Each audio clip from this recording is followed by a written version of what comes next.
টিজিংয়ের শিকার হচ্ছে। সেই সাথে এলাকার বখাটে ছেলেদের মতো ছেলেরা অবাধে মাদক নিয়ে ঘোরাঘুরি করছে, যেটা আমাদের সমাজের জন্য খুবই ক্ষতিকর।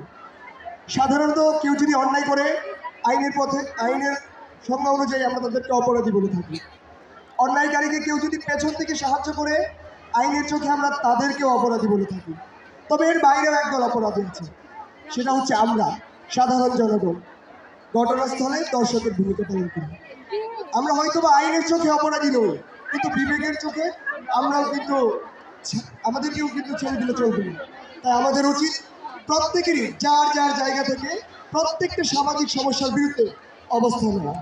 আমাদের আজকের এই নাটকটিতে গ্রামবাসী তাদের নিজ জায়গা থেকে অবস্থান নিয়েছে, এজন্য তারা অন্যায়ের বিরুদ্ধে আওয়াজ তুলেছে। এজন্যই মূলত আমাদের নাটিকাটির নাম আওয়াজ দেওয়া।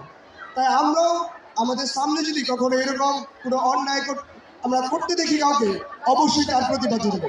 সেই সাথে আজকের এই মঞ্চ থেকে আমরা সবাই একটা শপথ গ্রহণ করে যাব, সেটা হচ্ছে যুব সমাজ কোনোভাবেই যেন মাদকের সাথে যুক্ত হতে না পারে। সবাই আমার সাথে বলবে, মাদক ছেড়ে কলম ধরি, সুস্থ সুন্দর সমাজ গড়ি।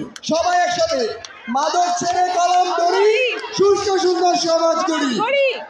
আর আমাদের নাটকটিতে যদি কোনো ভুল ত্রুটি হয়ে থাকে সকলে ক্ষমাসুন্দর দৃষ্টিতে দেখবেন।